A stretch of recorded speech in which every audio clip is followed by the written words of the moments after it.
Hey everyone, how are you all doing? Grab a coffee, some water, have a seat because today's story is one of those. It's a story about family, about trust, and about that moment when you realize you need to step away to find yourself. And maybe some of you will relate to this. To start, let me give you some context. I'm 23 years old. My family is what you'd call a blended family. You know, pieces of different puzzles that one day decided to join together. 14 years ago, my mom, Sonia, married my stepfather, Ricardo. And just like that, our clan was formed. My mom, me, my older sister Carla, and my younger brother, Leo.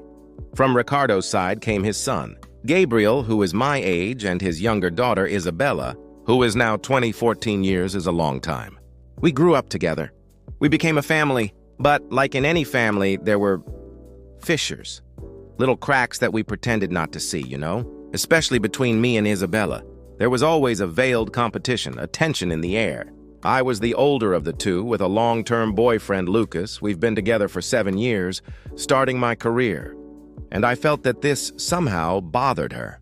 Her comments were always disguised as jokes. You know the kind of joke that has a poisonous undertone? That was her entire repertoire. If I achieved something at work, it was, "Wow, you got lucky, huh?" If Lucas and I posted a photo, it was, "You guys are so clingy, yikes." Small things, but they wear you down slowly, like a dripping faucet.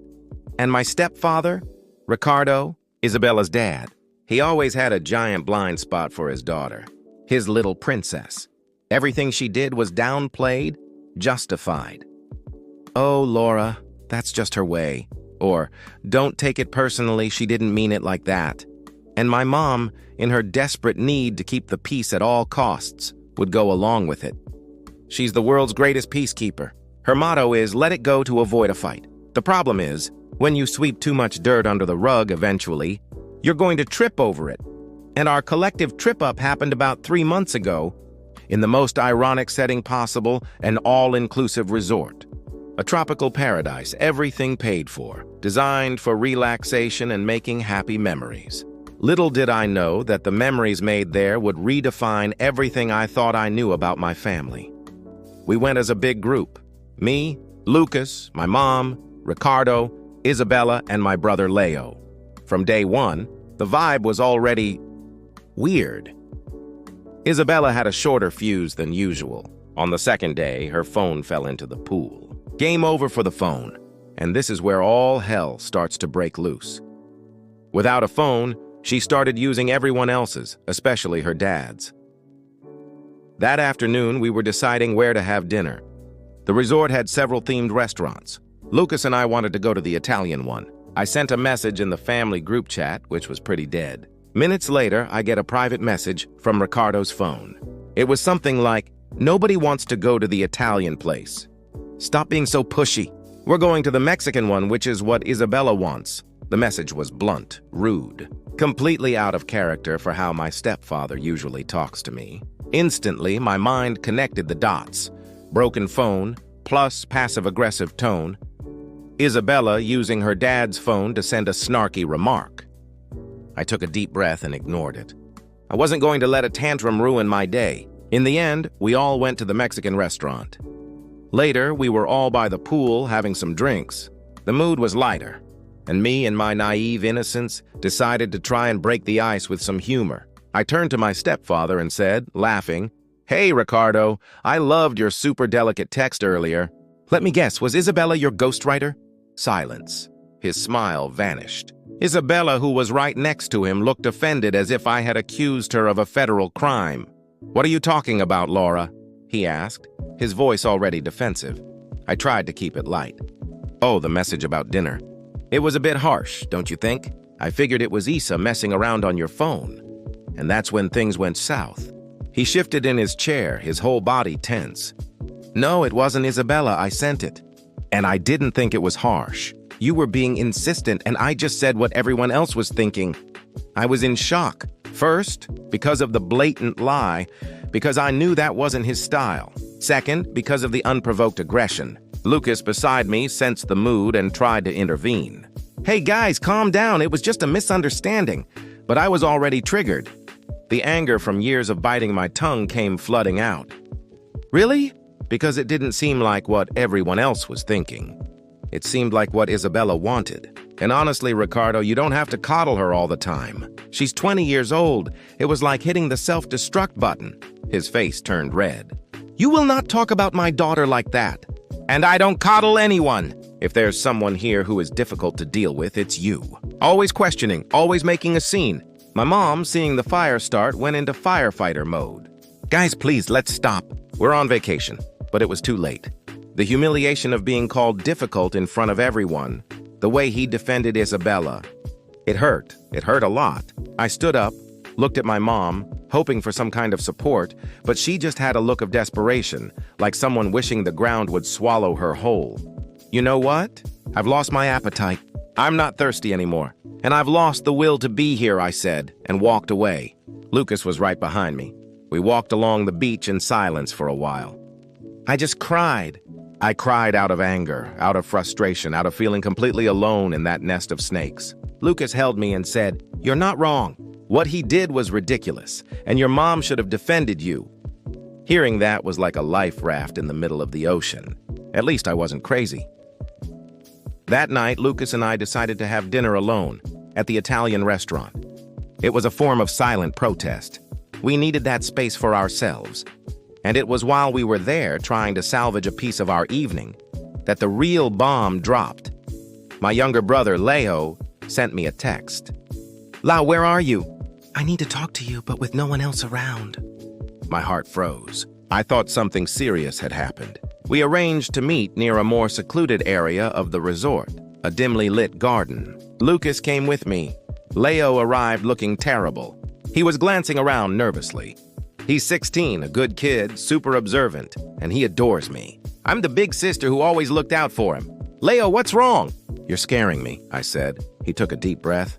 "I don't know if I should be telling you this." "But it's not fair."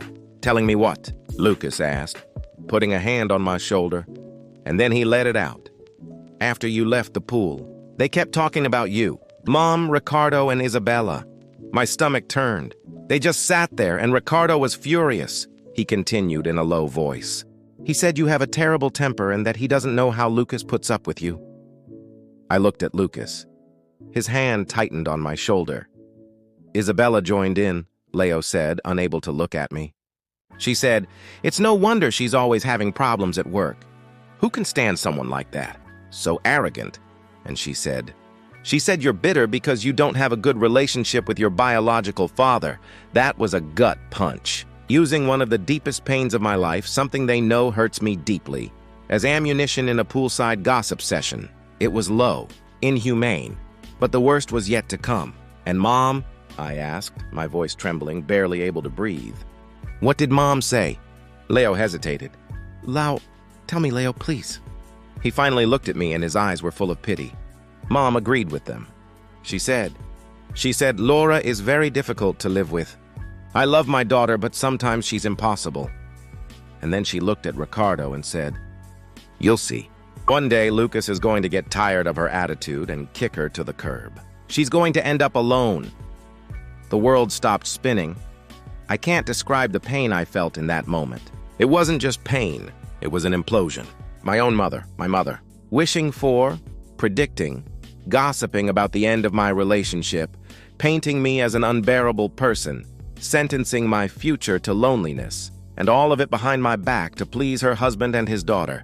I broke down. I started sobbing, an ugly, desperate cry. Lucas hugged me so tightly I thought I might break. And the only thing I could think was, "It's over. Something has broken forever." Lucas looked at Leo and said, "You did the right thing by telling her, man." "Thank you." The rest of the trip was a blur. I spent the next 2 days in Hollywood actress mode. I smiled for photos. I answered with uh-huh and yep in conversations. But inside, I was dead. I would look at my mother and all I could see was betrayal. I saw her laughing with Ricardo and Isabella, and I felt a disgust I had never felt in my life. They were a little club and I was the problem, the joke, the target. The ride home was silent. As soon as we got back, Lucas and I made a decision we had already been considering, but which the trip had accelerated. We were going to move in together.